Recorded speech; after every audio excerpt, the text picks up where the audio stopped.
저는 그 고려대학교 그 공과대학의 융합에너지공학과랑 KU키스트 융합대학원에 소속돼 있습니다. 저 전문대학원이고요. 컨텐츠는 크게 이제 그 포인트 소스 기반에서 이제 광학 현상을 이해하는 거를 먼저 해봐야 됩니다. 그러니까 프리의 옵틱스를 시작함에 있어서 그 다음에 이제 그 프리의 옵틱스가 정말 무엇인지, 그리고 프리의 옵틱스 기반에서 회절광학 소자를 이해할 때 저희가 반드시 K벡터 다이어그램을 이해를 해야 되는데요. 그 박사님들 그리고 교수님들은 되게 잘 아실 내용이지만 학생분들이 많을 것 같아서 제가 약간 엘러먼터리한 수준에서 준비를 했습니다. 그런 다음에 저 K벡터 다이어그램과 프리옵틱스를 잘 이해를 하면 그 다음부터 이제 그레이팅을 어떻게 잘 디자인을 할 수 있을지가 보입니다. 그리고 어떻게 하면은 아이디어랑 그레이팅을 잘 만들 수 있을지 설명을 드리겠습니다. 프리 옵티컬 엘러먼트는 여러분 잘 아시는 것처럼 회절 그레이팅부터 해서 여기 이제 데니쉬 홀로그램인데 제가 요즘에 조금 공부하고 있는 분입니다. 이런 홀로그래피부터 해서 포토닉 크리스탈, 1D, 2D, 3D 포토닉 크리스탈 뭐 다 해당이 되고요. 최근에 이제 메타 설페이스도 굉장히 크게 이제 유행하고 있죠. 메타 설페이스도 제가 오늘 메타 설페이스까지 할 수 있을지 잘 모르겠습니다, 솔직히. 근데 설페이스랑 볼륨 그레이팅은 확실하게 책임지고 하겠습니다. 시간 관계상.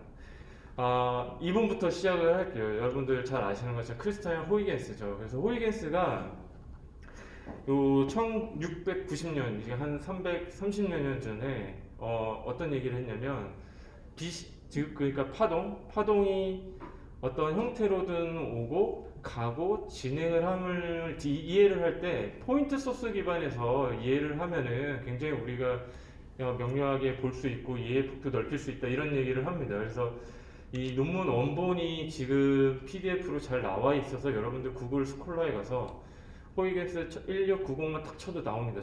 저 논문에서 했던 얘기가 뭐냐면 이 우리가 잘 아는 요 얘기를 했어요. 그러니까 포인트 소스가 배열되고 여기서 나오는 그 방사형의 라디얼 프로파게이팅하는 파를 접목을 하면은, 조합을 하면은 대부분 빛이라는 파동이 진행하고 물질 내에 들어가고 어떻게 상호작용하는지 이해할 수 있다는 겁니다. 이거는 사실 우리 친구인 헥트의 옵틱스 책에 있는 거를 제가 카피해 왔습니다.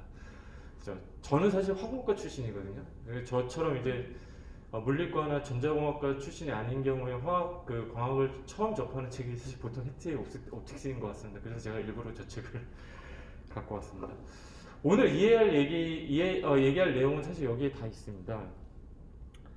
그럼 어떻게 이게 왜 저스티피케이션이 될 수 있냐? 물질은, 우리가 다루는 물질 원자 혹은 분자는 어떻게 보면은 사실 이렇게 전자구름처럼 전자공이죠. 전자공인데 얘가 외부에서 이렇게 있을 때 잘 아시는 것처럼 일렉트릭 필드가 들어가면 마이너스 플러스가 되고 다이폴을 형성하고, 다이폴이 오실레이션 하면서 이렇게 파가 형성이 되죠. 이게 우리가 흔히 이해하는 라인 매러 인터랙션의 기본이 됩니다. 이게 비록 정확하게 전자기 현상을 다 접목을 시키면 저렇게 사과 혹은 땅콩 모양처럼 파가 나가죠. 이렇게 요거 딱 보시면은 뭔지 아시죠? CST로 돌린 겁니다. 요즘에 CST가 하도 좋아져서 저 정도 이제 라디얼하게 스캐터링 되는 필드 뽑는데 20초, 30초면은 뽑습니다. 그러니까 골든 파티클 딱 하나 작은 거 넣고 그냥 돌리면은 저렇게 일렉트릭 다이폴라 레저넌스를 하면서 산란되는 거를 저렇게 뽑을 수 있어요, 리얼 필드에서. 이게 완전히 구는 아니고 사과 모양이지만 조금 더 멀리서 보면은 구처럼 보이겠죠. 그러니까 포인트 소스가 나와서 구면파를 쭉 내는 것처럼 볼 수가 있습니다.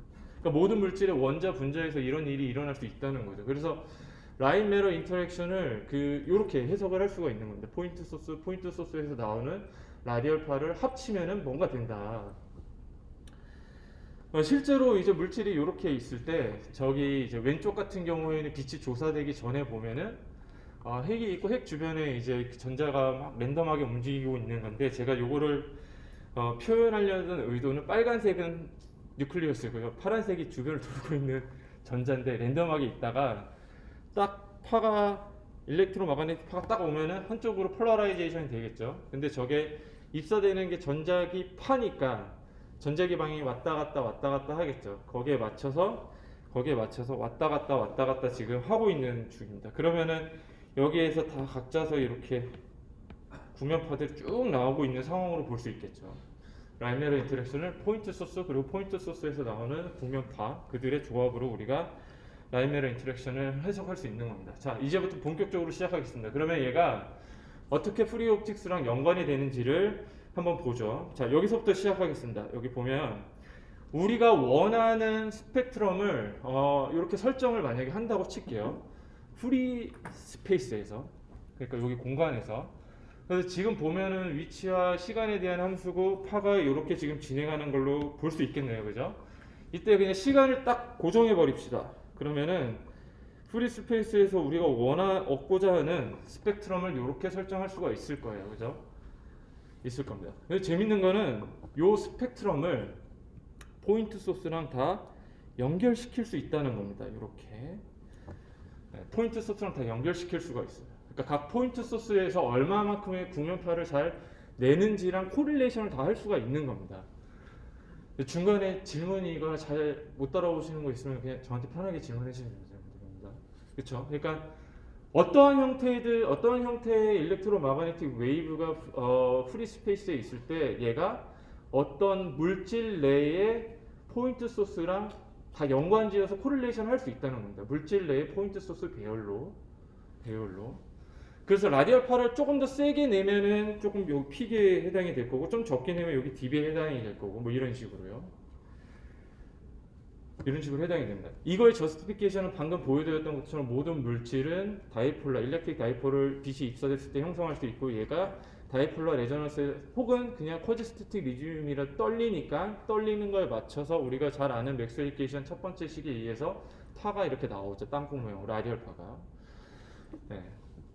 자, 더 가겠습니다. 그러면 이게 많은 경우의 빛물질 상호작용을 이해하게 할 수가 있어요. 예를 들어서 트랜스미션을 봅시다. 트랜스미션을. 여기 보시는 것처럼 포인트 소스가 이렇게 배열이 되어 있고 플랫 서페이스에서 얘가 동시에 하모니컬하게 오실레이션을 해서 구면파를 동시에 낸다고 칩시다. 그럼 나오는 구면파들은 모두 인페이지 상태일 거예요. 그래서 구면파들을 다 더하면 구면파들 다 더하면 이렇게 플레인 웨이브가 나오죠. 이게 물질을 투과하는 플레인 웨이브라고 보는 겁니다. 플레인 웨이브라고. 그러니까 트랜스미션 저스티피케이션 돼요.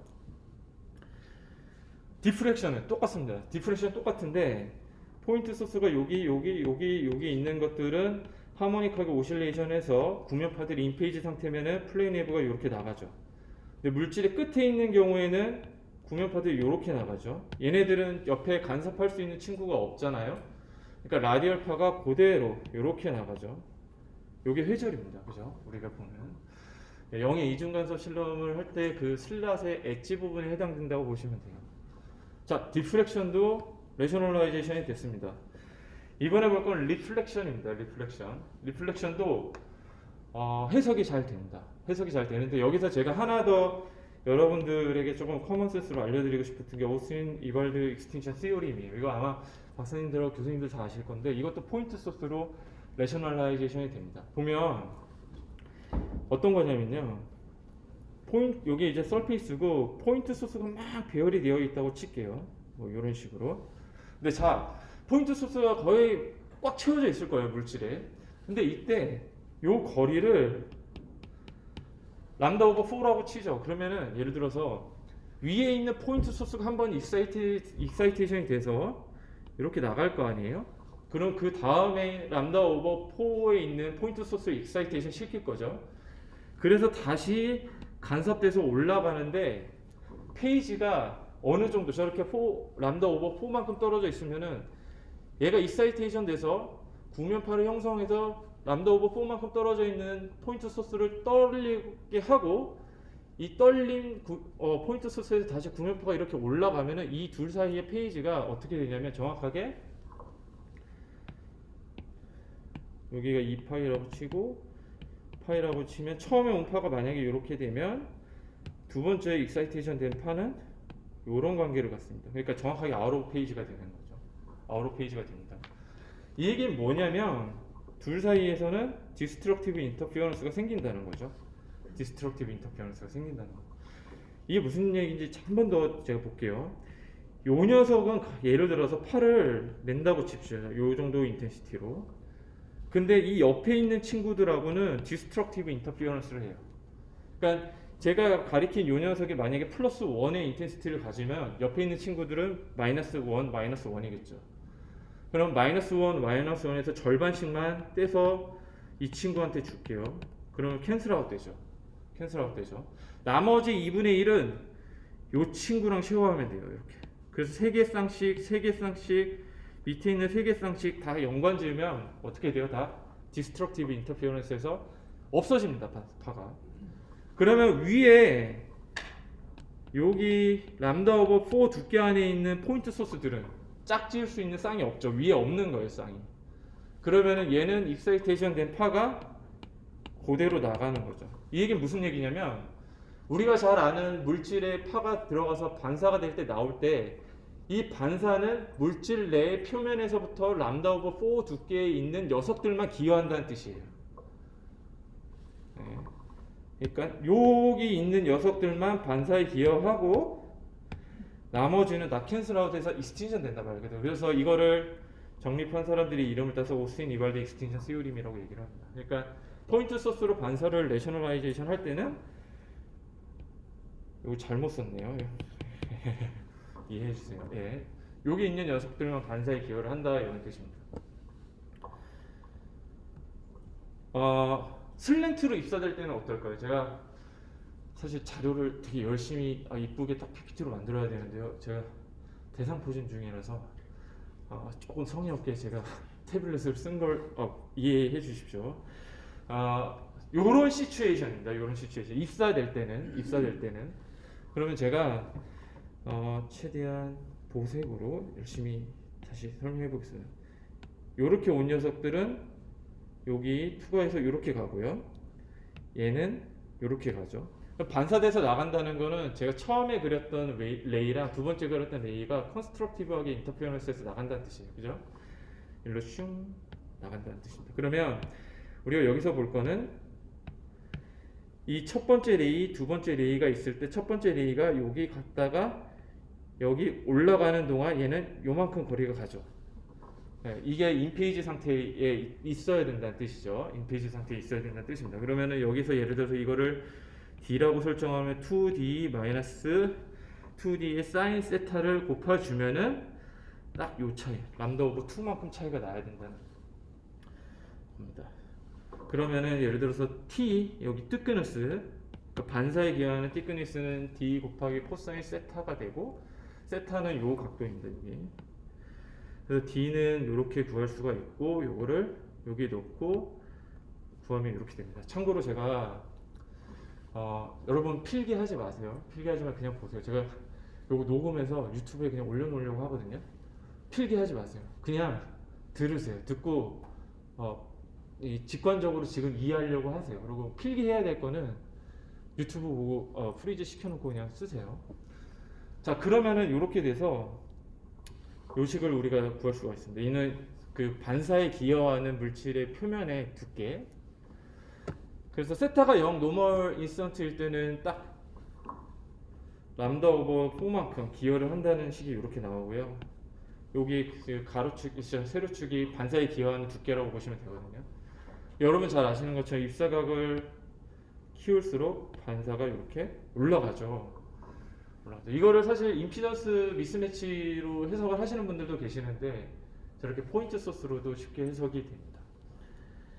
포인트, 네. 다시 한번 자료를 제가 저렇게 그려서 준비한 거를 양해 부탁드리겠습니다. 죄송합니다. 굴절 보겠습니다. 스넬즈 로우도 이렇게 포인트 소스로 좀 해석이 됩니다. 제가 저는 2005년도에 학위를 처음 시작했는데요. 그때 카이스트에서 학위할 때 카이스트 도서관에서 제가 제일 좋아하는 책이 뭐였냐면 수학이 없는 과학 이런 거였어요. 책 이름이 수학이 없는 과학이었는데 그때 그 책에서 굴절을 어떻게 설명하냐면 제가 여기에는 드럼통을 갖고 왔는데 그 책에서는 바퀴가 4개 달린 차로 설명을 합니다.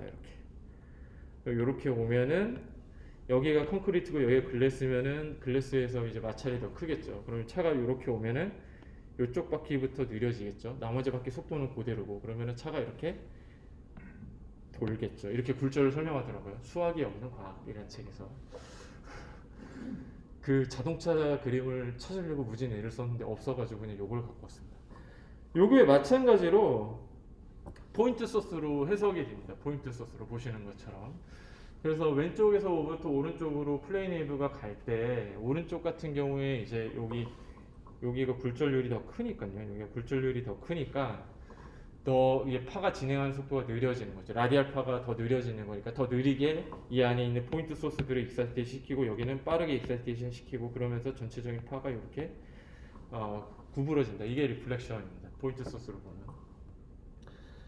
제가 말씀드리고 싶은 거는 대부분 라인 미러 인터랙션은 이렇게 포인트 소스랑 그리고 여기서부터 파생되는 파필드에서의 어떤 스펙트럼과 코릴레이션이 되기 때문에 그냥 해석이 됩니다. 물론 다시 한번 강조드리지만 얘는 어떻게 보면 레이 옵틱 기반이고 전자기 파동의 성질을 감안하지 않는 거예요.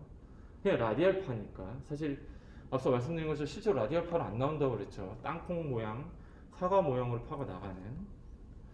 그래서 스네즈로 여러분들이 아시는 것처럼 이렇게 유도를 할 수가 있어요. 이것도 사실 레이 옵틱 기반이죠. 포인트 소스에서 나오는 라디알 파들의 조합으로 합쳐가지고 나오는 플레인 웨이브들의 레이 기반으로 이렇게 해석을 하는 겁니다. 네. 그래서 스네즈로는 아시는 것 같아서 그냥 넘어가겠습니다. 근데 문제는 뭐냐면 앞서 설명드린 것처럼 이제 파동의 일렉트로마그네틱 웨이브의 웨이브 프로퍼티를 그대로 반영을 못한다는 뜻이죠. 뭐 쉽게 말씀드리면 뭐 폴라라이제이션 이런 성질 반영 못하죠. 네, 반영 못합니다. 그러니까 그 예를 쉽게 드는 게 여러분들이 반사 같은 경우에 혹은 투과 같은 경우에 폴라라이제이션에 따라서 좀 달라져요.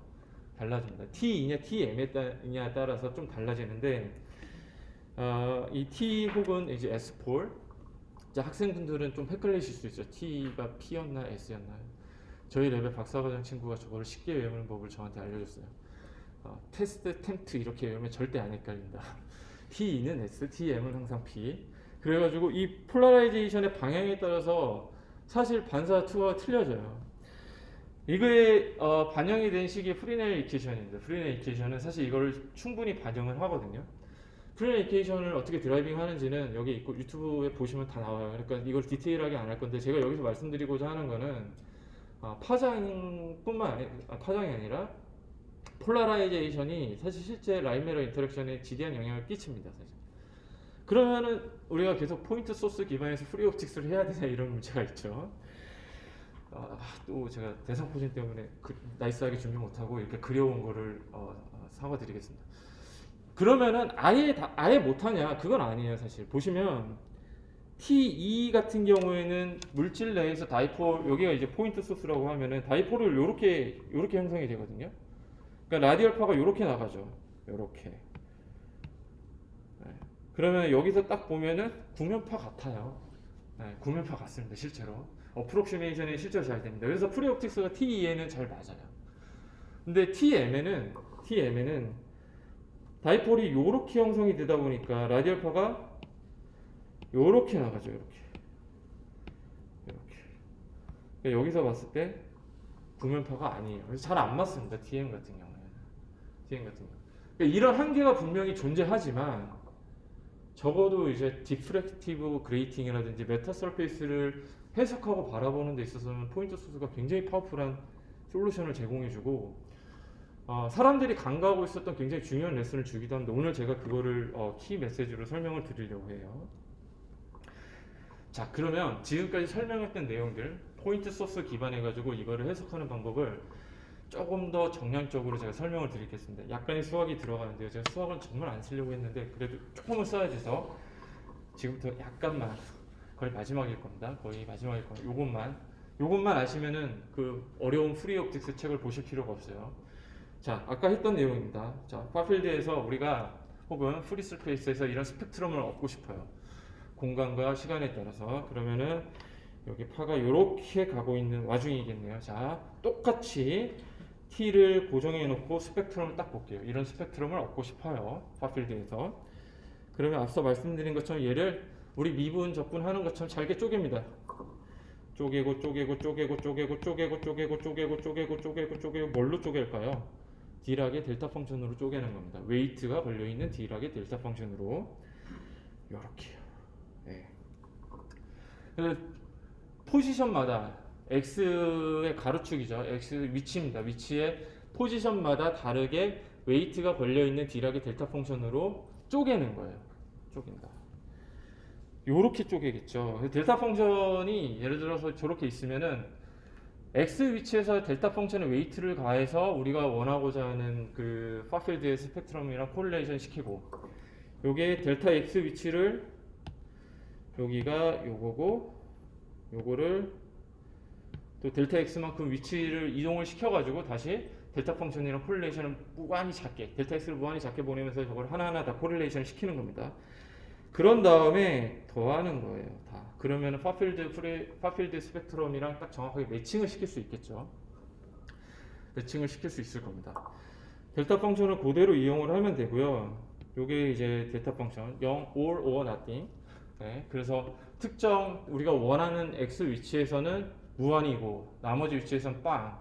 그리고 여기 앞에 웨이트가 걸려 있는 거는 요 스몰 fx 펑션으로 디파이닝을 하면 됩니다. 자, 여기까지 잘 왔어요. 그러면은 남아있는 문제는 웨이트를 어떻게 걸어주냐. 그 다음에 적어도 제가 여기까지 이제 프리 옵틱스 책을 읽으면은 나올 수 있는 궁금증은 그겁니다. 델타 펑션이랑 어떻게 라디얼한 웨이브랑 코릴레이션을 시킬 수 있지? 예요. 그죠? 그거 됩니다. 의외로 쉽게 돼요. 그래서 우리가 이거를 우리 친구인 헥트 옵틱스에 있는 책을 요 그림을 그대로 콜레이션 할 수 있는데 제가 보여드릴게요. 자, 여기에 위치를 고정하자고요. 위치를 고정하고 웨이브랭스가 다른 많은 파를 여기에 딱 그 파들의 그 픽을 다 하나로 여기에 딱 위치시켜 주는 거예요.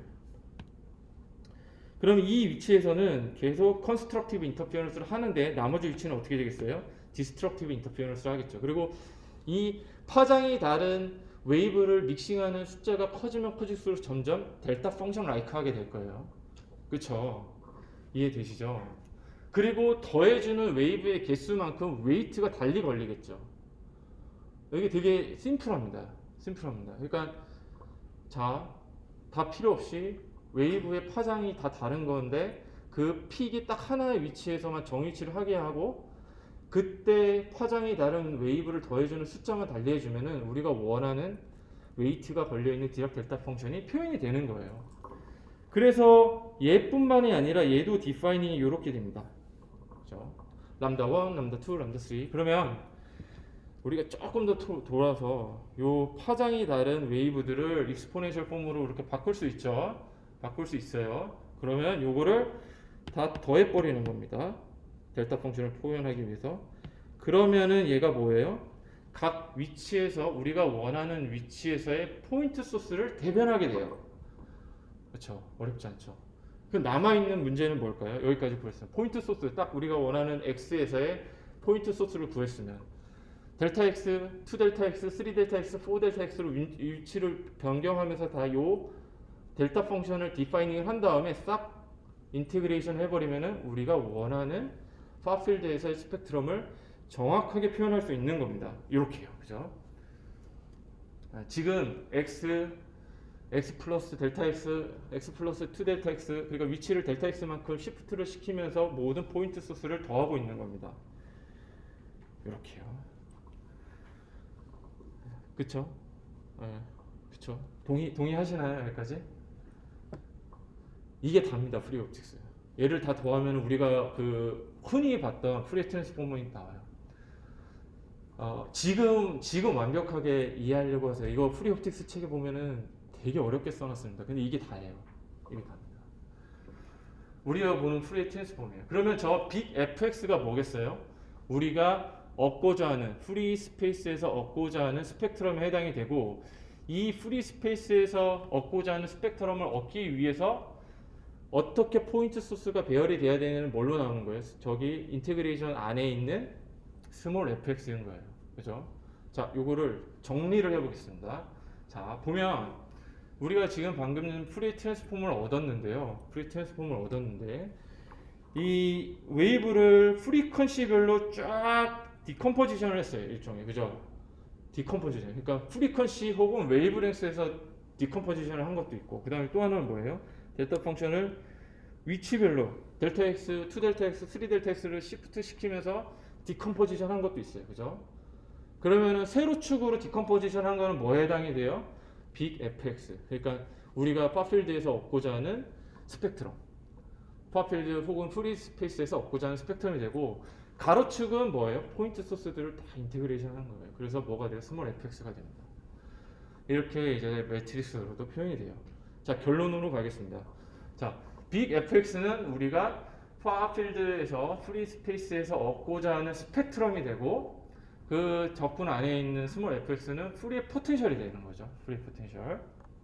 자, 그러면 여기에서 우리가 매우 익숙한 저거를 인버스 프리 트랜스폼을 시키면은 아래 스몰 fx를 구할 수 있는 거죠. 구할 수 있어요. 이게 대부분 회절광학 소자를 디자인했는데 대단히 잘 맞습니다. 그리고 되게 심플해요. 되게 심플하고 되게 잘 맞아요. 그러면은 이제 우리가 프리 트랜스폼은 어떻게 디컴포저 분해하는 거라고 볼 수 있고, 밑에 인버스 트랜스폼을 시켰을 때 나오는 스몰 fx는 뭐예요? 프리 신데사이저가 되는 거죠. 어떤 포인트 소스를 가져야 되는지 우리가 합성해내는 거예요. 프리의 포텐셜을. 매우 간단합니다. 매우 간단해요. 여기서 근데 이 식이 되게 간단하고 물리적으로 함의하고 있는 것도 굉장히 심플한데, 여기서 반드시 아셔야 되는 건 뭐냐면, 그러면은 저 식상에서 보면은 스몰 fx하고 인티그레이션을 할 때 익스포넨셜 jkx 저건 뭐예요? 사인 혹은 코사인 펑션이죠. 그러면은 예를 들어서 우리가 이 프리 옵틱스 기반해 가지고 파필드에서 어떤 디프렉티브 스펙트럼을 얻고 싶어요. 그랬을 때 필요한 스몰 fx는 반드시 어떻게 해야 된다는 거예요? 뭔가 구조가 사이너소이덜하게, 웨이비하게 바뀌어야 된다는 겁니다. 웨이비하게. 이게 대단히 중요한 레슨이에요. 이 프리 옵틱스에서 얻을 수 있는. 반드시 웨이비 혹은 사이너소이덜 혹은 코사인 형태, 그러니까 파동 형태의 구조가 나와야 된다는 뜻입니다. 자, 구조화되어 있다는 미디어는 뭘까요? 광학적으로 구조화되어 있다는 거는 이런 거일 것 같아요. 그러니까 뭐 표면에 패턴이 있다고 그래서 구조화되어 있는 거를 전부를 대변하는 거 아닙니다. 그냥 이렇게 플랫한 필름 안에서도 입실론이나 뮤가 어떤 위치에 따라서 바뀌면 그게 그냥 광학적으로 구조화됐다고 볼 수 있는 거고, 사실 여기에서는 제가 이렇게 입실론만 제가 얘기를 했는데 뮤도 모듈레이션 되죠. 뮤를 안 쓴 거는 사실 뭐 아까 헥트 옵틱스 책도 얘기했는데, 헥트 옵틱스 책에서 뮤 얘기하나요? 안 해요. 왜냐하면 대부분 내추럴 물질들 같은 경우에 옵티컬 프리퀀시, 특히 옵티컬 프리퀀시 대역에서 마그네틱 리스폰스가 없기 때문에 대부분 그냥 일렉트릭 퍼미티비티 얘기만 해서 제가 이렇게 갖고 왔습니다. 그러면 빛이 들어갈 때 뭐 산란을 할 수도 있고 뭐 투가 뭐 어떤 형태가 있을 수 있는데, 그거는 뭐예요? 이렇게 구조화된 펑션에 의해서 디파이닝이 된다는 거죠. 디파인 된다는 겁니다. 제가 여기 보시면은 사실 입실론이 두 가지 벡터, 예를 들어 플러스와 마이너스의 웨이브 형태 합으로 제가 표현을 해놨죠. 제 이유가 있어요. 이게 프리 옵틱스의 굉장히 컴퓨터블한 폼이기 때문에 그렇거든요. 그거를 설명을 드릴게요. 자, 우리의 친구, 오늘 이제 얘기할 친구가 나왔습니다. 자, 그레이팅이에요. 그레이팅을, 특히 이제 표면 그레이팅을 이렇게 보죠. 그러면 앞서 보여드렸던 것처럼 입실론이 지금 바뀌고 있어요. X에 따라서, 위치에 따라서 바뀌고 있는데, 자, 제가 이제 앞서 설명드렸던 것처럼 프리 옵틱스 관점에서 그레이팅 혹은 다른 옵티컬 스트럭처의 구조는 웨이비, 사이너소이덜 파동 형태가 돼야 된다. 그래서 제가 파동 형태로 그려왔습니다. 그쵸? 그러면 얘를 어떻게 바라볼 수 있냐면, 빛은 굉장히 빠르잖아요. 빛이 빠르고 물질에 입사되는데 마주하는 물질이 또 다른 파동으로 돼 있어요. 근데 빛은 되게 빠른데 반해서 물질은 그냥 고정되어 있잖아요. 우리가 연력학적인 우리의 타임 프레임으로는. 그럼 뭐로 볼 수 있냐면 저게 스탠딩 웨이브처럼 볼 수 있는 거예요. 물질의 스탠딩 웨이브. 물질의 스탠딩 웨이브. 빛은 그냥 훅 가는데 쟤는 그냥 그 위치 그대로 있기 때문에 얘를 물질의 스탠딩 웨이브로 볼 수 있다. 자, 그러면 스탠딩 웨이브를 형성하려면 어떻게 해야 돼요? 왼쪽에서 오른쪽으로 가는 파와 오른쪽에서 왼쪽으로 가는 파, 요 두 개 인페이지 상태에서 인터피어런스를 하면 되죠. 그래서 제가 입실론을 요렇게 썼던 거예요. 요거의 합으로. 그러면은 물질파가 왼쪽에서 오른쪽으로 오고 그 오른쪽에서 왼쪽으로 오고 있는 상태에서 빛이 이렇게 들어가면 어떻게 되죠? 이렇게 들어가면 모멘텀을 받겠죠. 왼쪽과 오른쪽에서 오른쪽에서 왼쪽으로 두 가지 모멘텀을 받겠죠. 딱 가면은 모멘텀을 팡 치고 팡 쳐가지고 회절이 바이디렉셔널하게 이렇게 일어나는 겁니다. 이게 빅 FX가 되겠죠. 이해되시죠? 이해되시죠? 그러니까 저 그레이팅을 제가 강조드리고 싶은 건 프리 옵틱스 관점에서 반드시 웨이비한 파동의 형태를 갖고 있어야 된다. 그러면 얘를 우리가 정상파로 볼 수 있다. 물질의 정상파로. 그러면은 모멘텀을 두 개로 줘야 된다. 양방향에서. 그래서 빛이 딱 입사가 됐을 때는 실제로 저렇게. 그래서 입실론을 두 개의 요거 이제 앞에 이제 모듈레이션 레이시 되겠죠. 이 파의 앰플리튜드를 일단 두 개를 따로 설정하는데 그냥 두 개 갖다 박아도 돼요. 이렇게. 그리고 왼쪽에서 오른쪽, 오른쪽에서 왼쪽으로 가는 파를 합쳐주게 되면 스탠딩 웨이브가 형성이 되고 얘가 각각의 다른 각각의 반대 방향의 그레이팅 모멘텀을 그레이팅 벡터를 가지니까 얘가 탕탕 쳐서 실제로 제가 왼쪽에 만든 게 사이노소이드란 그레이팅 제가 설페이스 그레이팅을 만들었던 거고 여기에 샘플이 여기쯤 있고요. 빛을 지금 이렇게 때려준 겁니다. 이러면 이게 제로스 오더인데 플러스 마이너스 퍼스트 오더 플러스 세컨 오더 마이너스 세컨 오더 플러스 어드 오더 마이너스 어드 오더 이렇게 딱 형성이 되죠. 자, 딱 시메트릭하게 플러스 오더 마이너스 오더 탕탕 형성이 되죠. 왜? 물질이 정상파니까. 정상파 물질 그레이팅에 죄송합니다. 제가 지금 약을 많이 먹어서 말이 자꾸 이상하네요. 그레이팅은 물질의 정상파니까, 그죠? 좌에서 우, 우에서 좌로 땅땅 쳐져서 저런 일이 일어난다. 원 디멘셔널만 저런 일이 일어나는 게 아니죠. 투 디멘셔널에서도 마찬가지 일이 일어날 수 있습니다. 이때는 사실 그러면은 물질의 어떤 표면 격자를 형성하는 물질의 파가 총 4개, 2개씩 쌍을 지어가지고 스탠딩 웨이브를 형성할 수가 있으니까 실제로 이런 그레이팅에다가 팍 빛을 쏘면은 여기 샘플이 있는 거거든요. 이렇게 때려주는 겁니다. 얘가 제로스 오더인데 얘가 퍼스트 이게 딱 나오죠. 네. 그러니까 오른쪽 같은 경우에 프리의 트랜스폼이 되는 거, 왼쪽 같은 게 인버스 프리 트랜스폼이 되는 겁니다.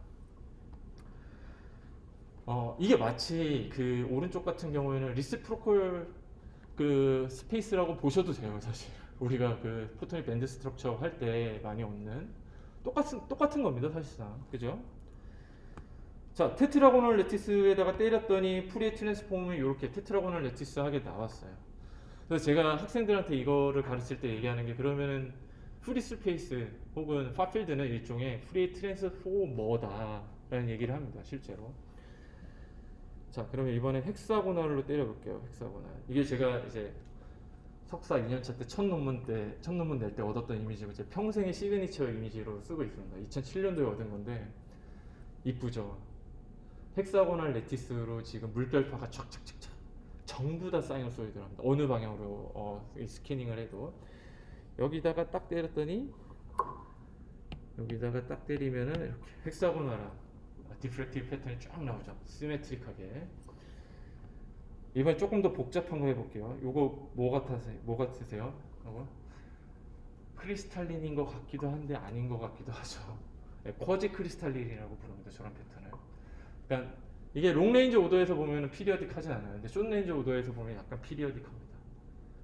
그래서 얘에다가 빛을 땅 때리면은 이렇게 여기 지금 샘플이 있고요. 여기 빛을 때리고 여기가 제로스 오더입니다. 쿼지 크리스탈린 디프렉티브 패턴이 나오죠. 그래서 제가 이제 여기다가 프리 스페이스는 프리 트랜스포머다. 자, 그러면 이제 질문이 자, 물질파가 갖고 있는 모멘텀이 입사되는 파를 탁탁 치면서 저렇게 디프렉션 되는 거는 알았어요. 그러면 당구공이 이렇게 굴러올 때 당구대를 탕 쳐줘야 되잖아요. 그게 뭐예요? 모멘텀 매칭 컨디션이죠. 모멘텀 매칭 컨디션. 그러니까 딱 굴러오는 당구공의 모멘텀과 내가 쳐주는 모멘텀이 맞아야지 탁 내가 쳐서 다른 방향으로 보낼 거 아니에요. 이게 회전인데 그 모멘텀 매칭 컨디션을 어떻게 찾을까가 지금 제가 이제 제기하고자 하는 질문입니다. 여기에다가 그레이팅 벡터가 땅 쳐줬을 때 회절이 되는 모멘텀이 이렇게 나오는데 이 매칭 조건을 찾아줘야 돼요. 매칭 조건을 찾아줘야 됩니다. 그리고 이 그레이팅 벡터는 뭐에 의해서 결정되죠? 보통 요렇게 이 주기죠. 여기 주기. 그래서 물질판에 여기 들어가 있습니다. 물질판에. 그러니까 요 우리가 이제 프리 포텐셜이 바로 구조화된 입실론. 입실론이 공간에 따라서 변하는 게 되는 거고요.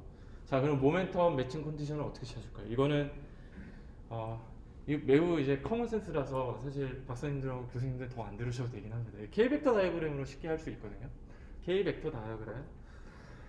모멘텀을 실제로 보는 건데 얘가 의외로 학생들이 잘 모르는 경우가 있어서 제가 요거를 가져왔어요. 이 X1축은 어떤 물질의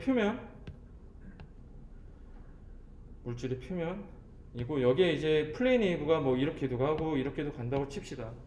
이렇게도 간다고 칩시다. 그러면 K 벡터 다이어그램을 어떻게 그리냐면 요걸 그대로 그리면 돼요.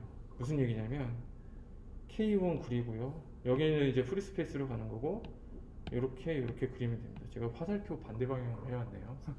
이렇게 보시면 돼요. 그러니까 여기 보시면 초록색 플레인 웨이브의 K 벡터를 설정할 수 있죠. 이렇게 초록색으로 할게요. 제가 요거 그대로 오게 각도 똑같이 주황색 빨간색 주황색 요거 그대로 똑같이. 그리고 디스퍼전 릴레이션을 구하면 돼요. 디스퍼전 릴레이션은 그냥 심플하게 정의를 따지자면 호모지니어스 미디엄에서 모멘텀이 매칭될 수 있는 컨디션이에요. 그래서 뭐 입사되는 모멘텀을 K0로 가면 K0 스퀘어는 X, Y, G 물질 내 공간에서의 모멘텀의 스퀘어의 합이죠. KX 스퀘어 플러스 KY 스퀘어 플러스 KG 스퀘어. 제가 너무 엘레먼트리한 수준에서 하고 있나요? 네, 죄송합니다. 그러면 이렇게 K벡터 다이어그램을 그리면 되는데 제가 말씀드리고 싶은 포인트는 뭐냐면 쟤를 이용해서 포인트 소스를 표현할 수 있다는 거예요. 포인트 소스를. 자, 우리가 여기에다가 딱 포인트 소스를 위치시키고 싶어요. 여기다가 주황색으로 제가 마킹한. 그럼 어떻게 하면 되겠어요? 사방에서 웨이브를 쏴주면 됩니다. 이 위치로 이렇게. 네. 그러면은 이 x 우리가 디파이닝한 x를 제외한 나머지에선 디스트럭티브하게 인터페런스를 하겠죠. 모두 다 같은 페이지의 빛이라고 보시면 돼요. 그리고 여기에서만 컨스트럭티브 인터페런스를 계속해서 이런 포인트 소스를 형성할 수가 있어요. 이해되시죠? 자, 포인트 소스를 형성하는 법 배웠습니다. 아까랑 똑같은 거예요, 사실. 그죠? 여기에 이거를 K 벡터 다이어그램으로 표현을 해볼게요. 이렇게. 자, 똑같이 표현하면 됩니다. 여기가 프리 스페이스고 여기가 이제 물질의 표현, 우리가 포인트 소스를 두고자 하는. 그러면 지금처럼 사방에서 한 곳만 이렇게 파동들이 딱 때릴 때 파동과 파동은 같은 이분한 각도를 갖고 무한히 이렇게 주면 돼요. 이 각도는 이분하지만 매우 작게. 그러면은 여기 포인트에서 포인트 소스를 표현할 수가 있는 겁니다. 그죠? 근데 우리는 이제 포인트 소스가 위치하는 그 지점에서 이 문제를 바라보고 싶어요. 그래서 여기는 이분하고 각도는 이분하고 여기 이 해당이 되는 포인트 소스 간의 거리는 넌 이분한데 이거를 바꿔주자고요. 이렇게 얘를 이분하게 얘는 넌 이분하게. 그러면 어떤 일이 생기냐면 여기는 덴스해지고 여기는 성기해집니다. 그죠? 덴스해지고 성기해져. 그래도 여전히 포인트 소스는 그대로 표현이 되고, 이 얘기는 뭐냐면 얘를 가지고 여기서 파생이 되는 포인트 소스가 당연히 파필드의 스펙트럼 코릴레이션이 되겠죠. 이 파필드의 스펙트럼이 이렇게 나온다는 뜻이에요. 이렇게 메인 픽이 딱 있고 여기 찌글찌글. 이거 사실 실제로 이거 마이크로스코픽하게 그 스터디를 할 때 이런 현상을 많이 관찰합니다. 많이 관찰하거든요. 그 예를 제가 밑에 이렇게 담아왔어요. 이거는 현미경 이미지입니다. 다크필드 스캐터링을 본 현미경 이미지거든요. 이거 어떻게 본 거냐면 표면에 이렇게 있고 골든아웃 파티클을 올린 다음에 다이폴라 레저넌스를 시켜서 산란을 시켰어요. 그러면 어떻게 되겠어요? 여기 마이너스 플러스 해가지고 막 이렇게, 그죠? 네. 포인트 소스 같은 역할을 할 수 있거든요. 골든아웃 파티클 하나가. 여기서 산란돼서 파필드로 빛이 나가죠. 요거를 캡처한 거예요. 얘가 딱 요 표면에서, 그리고 얘를 디포커스 시켜서 여기쯤에서 본 거예요. 이런 걸 보실 때는 마음의 눈을 열고 보셔야 됩니다. 진짜 저런가요? 대략 그렇죠. 그런 거 맞는 겁니다. 그러니까 이 포인트 소스에서 파필드로 라디에이션 되는 필드를 보면은 이렇게 돼요, 실제로. 이렇게. 예. 파필드. 그러면 얘네들이 파필드에서 쭉 공간에 인테그레이션 돼 있으면 우리가 프리 스페이스에서 얻고자 하는 스펙트럼이 완성이 되는 거다. 이렇게 보시면 되는 겁니다. 그러면은 자, 우리가 K 벡터 공간에서 모멘텀 스페이스에서 우리가 코릴레이션을 모멘텀 매칭 컨디션을 찾았어요. 그죠?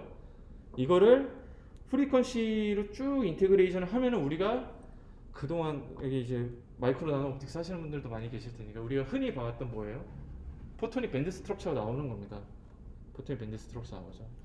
요즘에 사실 토폴로지컬 포토닉스가 유행을 하면서 예를 들어서 이제 바이 물질이라든지 뭐 기타 토폴로지컬하게 프로텍트 되어 있는 되게 피큘리어한 모드들을 찾으면서 사실 이 예전에는 2디멘셔널 포토닉 밴드 스트럭처만 많이 봤는데 요즘에 3D 밴드 스트럭처를 많이 보죠. 그죠?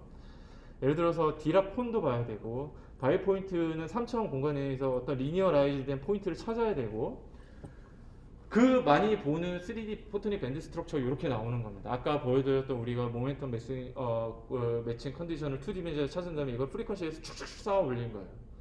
어렵지 않죠. 여기서 딱 2디멘셔널한 서페이스를 떼면 우리가 익숙한 폼의 포토닉 밴드 스트럭처가 나오는 거고 여기서 그 K 벡터 공간 내에서 모멘텀 매칭 디스퍼전 릴레이션십을 딱 찾으면 9처럼 나오겠죠. K, X, K, Y, K, G니까 이거의 모멘텀 매칭 컨디션을 뭐라고 부르냐면 이발드 스피어라고 부르죠. 익숙한 용어들 많이 나오시죠. 네. 다 하신 겁니다. 이러면 네, 프리 옵틱스의 기본을. 그러면 K 벡터 다이어그램이 유용한 거를 제가 몇 가지 예를 한번 들어볼게요. 또 죄송합니다. 제가 그림을 또 제가 그냥 성의 없게 태블릿으로 그렸습니다. 죄송합니다. 자, 지금 위에는 에어고 밑에는 워터이고요. 빛이 이렇게 오고 있습니다.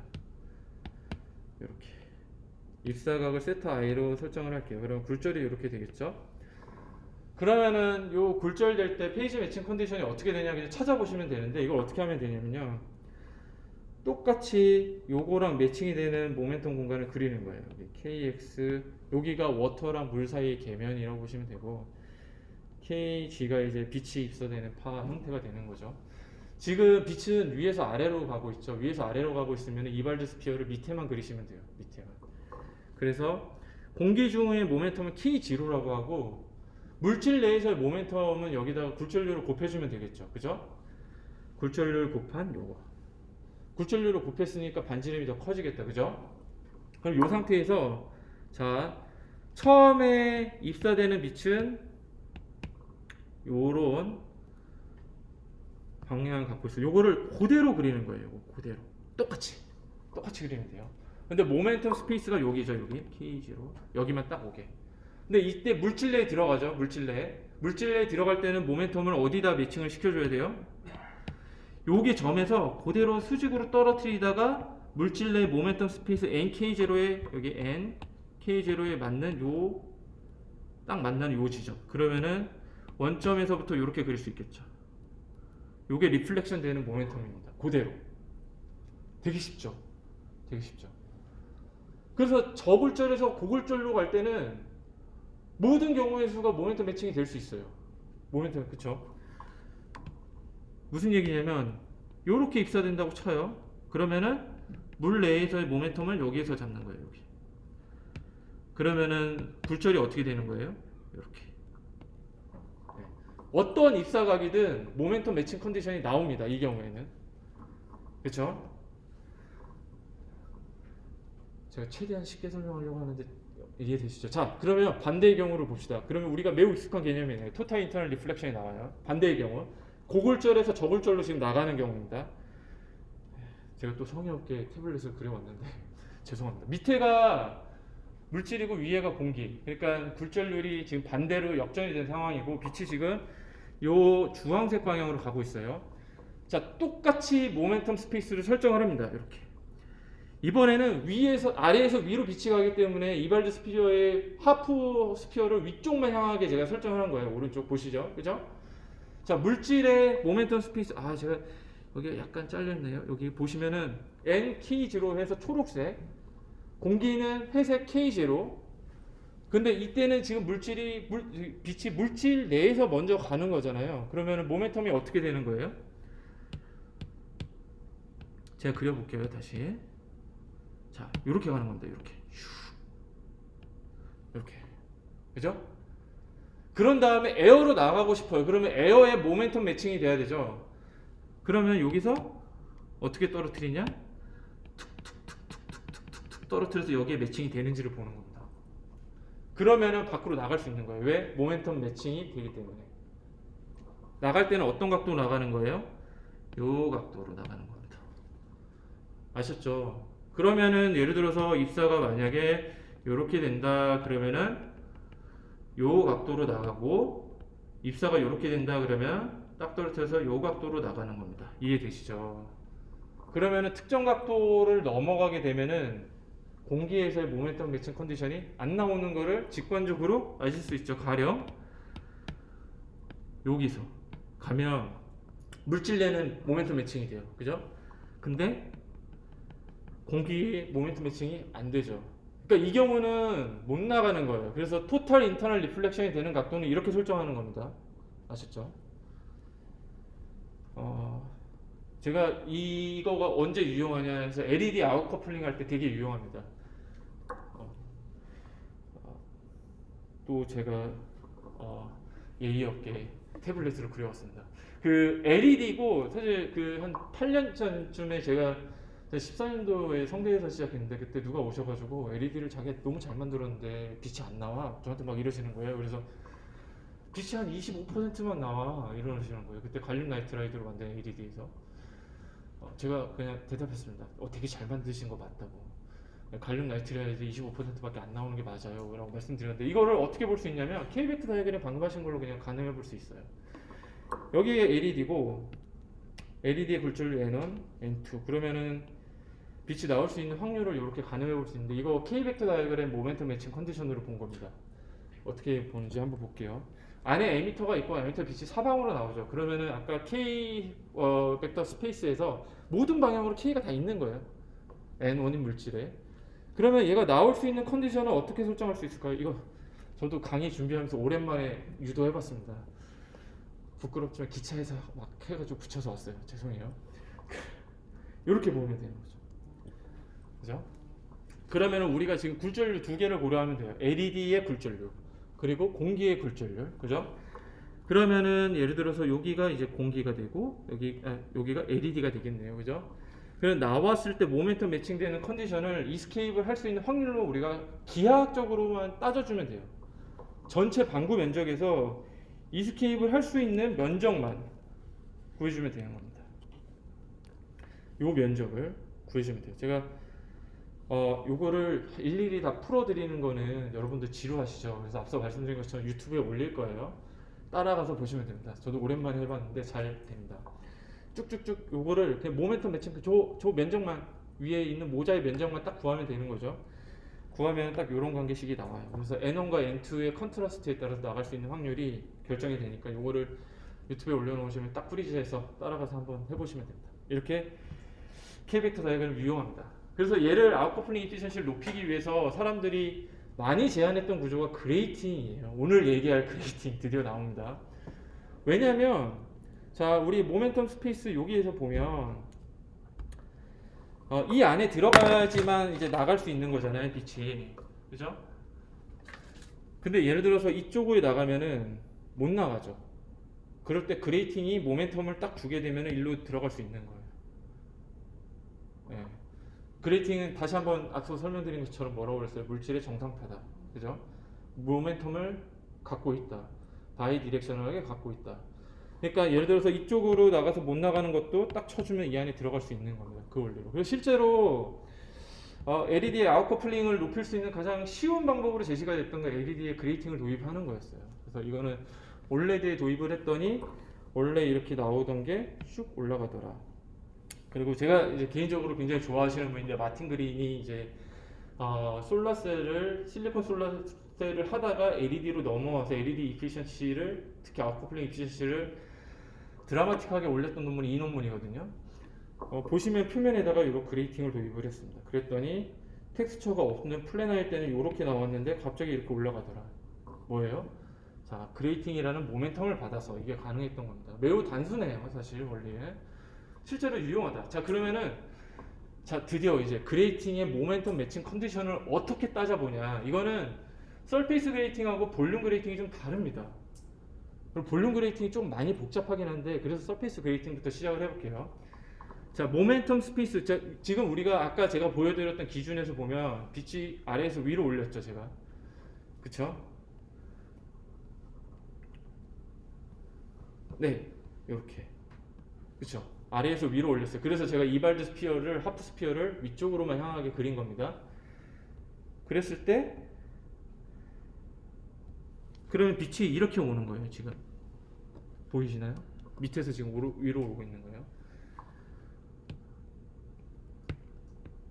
여기로 오고 있는 겁니다. 이렇게 나갈 건데 서페이스 그레이팅은 딱 원점에서 모멘텀을 받아요. 여기서. 그래서 그레이팅 벡터가 상대적으로 작을 때는 여기 올라오던 거에 그레이팅 벡터를 요만큼 받고 여기가 이제 K0니까 공기 중에 모멘텀이잖아요. 올리는 겁니다. 올려봐서 모멘텀 매칭 컨디션을 찾았어요. 그러면 이렇게 해결이 되는 거예요. 그레이팅 벡터가 상대적으로 작을 때는 더하고 더했을 때도 모멘텀 매칭 컨디션을 찾아서 세컨 오더가 나와요. 또 더해서 서드 오더가 나오고 그 다음에 서페이스 그레이팅은 앞서 설명드린 것처럼 정상파이기 때문에 좌에서 우에서 좌로 모멘텀이 나오죠.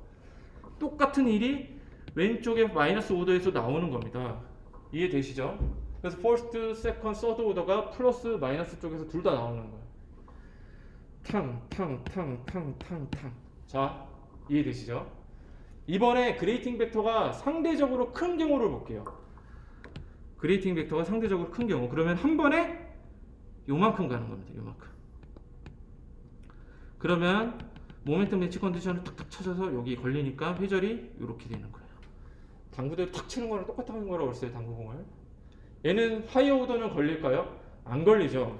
요만큼 갔던 거를 또 가야 되는데 이때 모멘텀 매칭 컨디션이 없기 때문에 하이어 오더 안 걸리는 겁니다. 그렇죠? 자, 그 그레이팅, 서페이스 그레이팅의 그레이팅 벡터의 크기는 뭐가 좌우하죠? 주기가 좌우하죠. 단순하게. 아까 얘기한 것처럼 그레이팅 벡터는 뭐예요?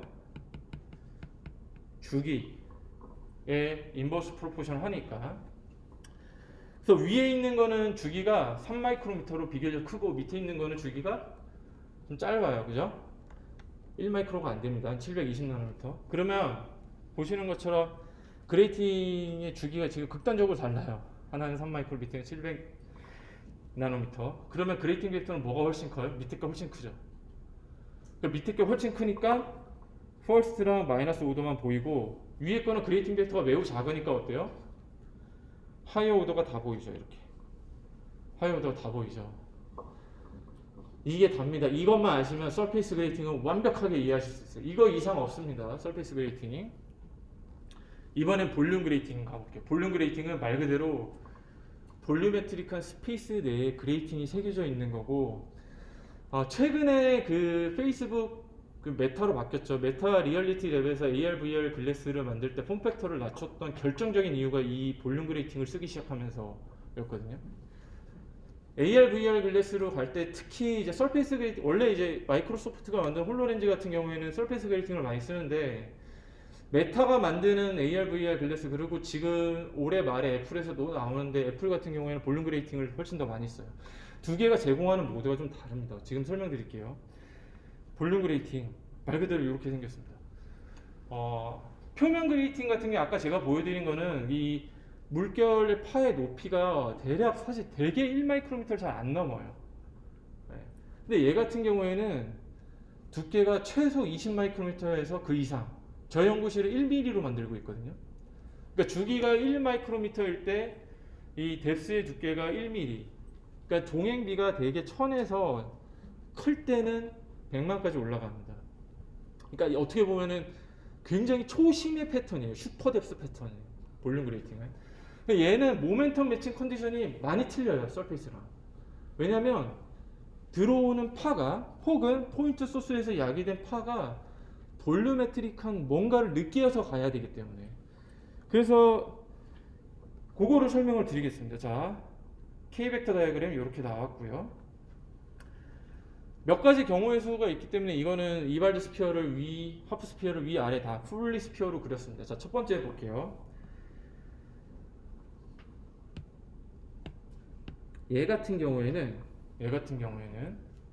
아까 서피스 그레이팅은 모멘텀을 어디서 받았어요? 원점에서 받았죠. 얘는 원점에서 받지 않아요. 어디서 받냐면 NG K0는 뭐냐면 NG는 볼륨 그레이팅의 평균 굴절률. 볼륨 그레이팅이 딱 이렇게 생겼는데 지금 굴절률이 사실은 모듈레이션이 되고 있죠. K 벡터 방향으로, 그레이팅 벡터 방향으로. 근데 평균 굴절률을 딱 설정하는 겁니다. 그러고 나서 K0를 곱한 여기가 모멘텀 스페이스가 돼요. 볼륨 그레이팅은 여기서 모멘텀을 받아요. 그러니까 빛이 만약에 이렇게 올라오면 노멀로 올라온 거겠죠. 지금 파란색으로 제가 이렇게 그리면 그레이팅 벡터가 이렇게 있고 볼륨 그레이팅이 이렇게 형성되어 있으면은 그레이팅 벡터가 이렇게 형성되겠죠. 얘도 마찬가지 물질의 정상파 취급을 할 수가 있어요. 그래서 GM이 이렇게 설정이 되면 얘도 GM-가 이렇게 나옵니다. 양방향으로 모멘텀을 받아요. 모멘텀을 어디서 받는다고 그랬어요? 원점에서 받는 게 아니라 NG K0 볼륨 그레이팅의 평균 굴절률 곱하기 K0에 여기서 받는 거예요. 그러면 요렇게 받겠죠. 그죠? 근데 모멘텀 매칭 할 수 있어요? 없죠. 공기 중이랑 물질 내에서 어떻게 되는 거예요? 얘는 그냥 투과하는 겁니다. 슝 그냥 나가요. 그래서 실제로 볼륨 그레이팅을 노멀 방에서 보면은 투명합니다. 그냥 사실 이 실제로 리얼리스틱한 이미지인데요. 가운데 샘플이 있고 아무것도 안 보여요. 심지어 일리스턴스 컬러조차 안 보이죠. 왜? 회절에 관련된 어떤 모멘텀 컨디션도 만족을 시킬 수 없기 때문에. 자, 좀 다른 경우로 한번 볼게요. 다른 경우. 예를 들어서 볼륨 그레이팅을 이렇게 새길 수도 있거든요. 이렇게. 약간 슬랜트로. 그러면은 여기 GM 그레이팅 벡터 이렇게 형성이 되면 여기 마이너스 GM 이렇게 있을 수 있겠죠. 그러면 노멀로 똑같이 오는데 그레이팅 벡터의 모멘텀을 이렇게도 받을 수 있고 이렇게도 받을 수 있죠. 얘는 모멘텀 매칭이 안 되지만 얘는 모멘텀 매칭이 돼요. 그러면 회절이 되는 겁니다. 회절이 어느 방향으로 되죠? 여기.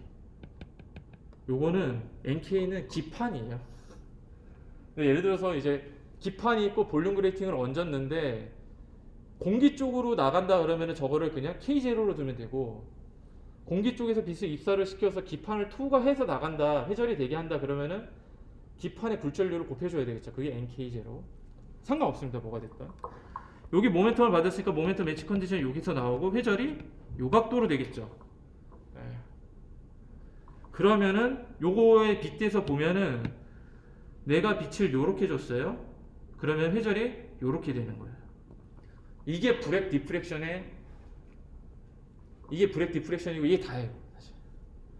근데 중요한 건 뭐예요? 요 방향으로만 모멘텀 매칭이 되고 이 방향으로 안 돼요. 그러니까 서페이스 그레이팅하고 이 차이가 이겁니다. 서페이스 그레이팅은 바이디렉셔널하게 플러스 오더와 마이너스 오더가 동시에 디프렉션이 되는데 얘는 한쪽으로만 돼요. 그래서 사실 볼륨 그레이팅에서 회절은 반사 거울 같은, 브렉 디프렉션은 사실 브렉 리플렉션이라고도 부르거든요. 그 이유가 바로 이 이유 때문에. 그러니까 대개 볼륨 그레이팅은 한쪽 방향으로만 페이지 매칭 컨디션이 나와요. 이번에 볼륨 그레이팅을 이렇게 새길 수도 있어요. 이렇게 이 방향으로 마이너스 GM도 형성이 되고, 그럼 빛을 만약에 위에서 아래로 쏴준다고 칩시다. 그러면 반사 되겠죠. 브렉 리플렉션 여러분 잘 아시는 것처럼. 그 브렉 리플렉션 어떻게 나오는지 페이지 매칭 컨디션을 짜서보면 이렇게 갔다가 요 모멘텀 받으니까 이렇게 모멘텀 받아가지고 반사가 되는 이 조건을 만족시키면 나가는 겁니다. 아셨죠? 그래서 실제로 이렇게 일리선스 컬러가 노멀 방향이 아니라 약간 슬랜트 방향에서 보면은 나와요. 그러니까 볼륨 그레이팅의 가장 중요한 특징은 노멀에서 보면 되게 다 투명합니다. 왜? 모멘텀 키킹을 어디서 받는 거예요? 원점이 아니라 그 볼륨 그레이팅의 평균 K0 요 스페이스에서 봤기 때문에 가장 중요한 차이는 요겁니다. 그래서 사실은 이렇게 저희가 실제로 저희 랩에서 만든 거고 1mm 두께의 볼륨 그레이팅을 새긴 거고요. 노멀에서 보면 왼쪽과 같이 투명하고 슬랜트로 보면 그때부터 색깔을 띠기 시작합니다. 이 브렉 리플렉션이에요, 그냥. 또 하나 제가 말씀드리고 싶은 거는 이 투과형이냐 반사형이냐에 따라서 요구되는 그레이팅 벡터가 틀려져요. 그러니까 투과형은 뭐냐면은 요런 게 투과형이에요. 그러니까 앞서 말씀드린 것처럼 빛이 요렇게 와서 나가죠. 투가 되는 거예요. 얘는 와서 반사되죠. 반사형. 근데 제가 그림을 이렇게 그린 이유가 투과형은 그레이팅 벡터가 비교적 보시는 것처럼 작아야 되고 오른쪽과 같이 반사형 같은 경우는 그레이팅 벡터가 좀 커야 된다. 그러니까 주기가 좀 바뀌어야 돼요. 두 개를 똑같은 주기로 설정을 하면은 하나는 워킹을 하고 하나는 워킹 안 합니다. 되게 이해되셨죠? 네. 그러니까 예를 들어서 빛이 이렇게 오면 모멘텀을 이렇게 받아야지 회절이 이렇게 돼요. 투과형 같은 경우에. 그러니까 모멘텀이 좀 작아도 된다. 그러니까 투과형 같은 경우에는 격자가 좀 커도 되고 반사형 같은 경우에 이렇게 들어오면 모멘텀을 이렇게 크게 받아야지 반사가 이렇게 되니까 주기가 짧아야 돼요. 끝! 여기까지 하시면 여러분들은 표면과 부피 격자를 완벽하게 이해하시는 거예요. 이거 이상 없다. 자, 그러면은 오늘 마지막 한 10분, 15분 정도 어떤 얘기를 하려고 하냐면요. 어떻게 저 표면과 부피 그레이팅을 잘 만들어야 되냐. 이거를 그 옵티컬 프리 서페이스라고 하고 제가 이렇게 최근에 부피 격자를 옵티컬 프리의 볼륨으로 부르고 있거든요. 요거에 대해서 설명을 드리도록 하겠습니다. 사실 다 말씀을 드렸어요. 디자인이 어떻게 돼야 되냐. 아까 프리 옵틱스를 좀 길게 설명을 드렸던 이유도 요거를 여러분들이 조금 잘 받아들이실 수 있게 좀 하려고 했던 건데 디자인은 똑같아요. 그냥 파동 형태로 스트럭처링을 하면 돼요. 스트럭처링은 뭐라고 했어요? 입실론을 공간에 따라서 다르게 구조화하는 거라고 말씀드렸죠. 이 홀로렌즈 2 마이크로소프트 제가 이 동영상을 틀어드려야 되는데 파일을 PDF로 바꿔서 이거 유튜브에 가서 홀로렌즈 2 마이크로소프트 하면 나옵니다. 이 홀로렌즈 2인데요. 실제로 보시면 어떻게 돼 있냐면 여기서 빛이 들어가요. 그러니까 여기 안경대에서 빛이 이렇게 옵니다. 웨이브 가이드를 타고 빛을 90도로 꺾은 다음에 한 번 더 90도로 꺾어야 되죠. 이때 뭘 쓰냐면 표면 그레이팅을 써요. 인풋 그레이팅을. 요런 그레이팅을 씁니다. 제가 이거 왜 설명드리냐면 표면 격차가 중요하다. 실제로. 요게 AR, VR 그 페이스북 지금 메타죠. 메타 리얼리티 랩에서 만드는 건데요. 원래 사실 메타는 자기들이 AR, VR 글래스를 직접 만들지 않았어요. 2014년도에 12년도인가요? 14년도인가요? 연도는 조금 틀릴 수 있습니다. 여러분들 잘 아시는 오큘러스 회사를 그냥 사버렸어요. 오큘러스 회사를 샀습니다. 그때 당시에는 요렇게 요 정도 굉장히 벌키하죠. 제가 그 무게가 한 500g 정도 됩니다. 근데 500g을 쓰고 1시간 혹은 2시간 이상 있기가 되게 힘들어요. 우리 안경이 무게가 얼마 정도인지 혹시 아세요? 50g 정도입니다. 근데 최근에 2017년도에 이랬고요. 요게 이렇게 왔습니다. 이때 볼륨 그레이팅이 결정적인 기여를 하는데 이 앞에 안경에 빛을 잘 꺾을 수 있는 브렉 미러를 달아줬던 거예요.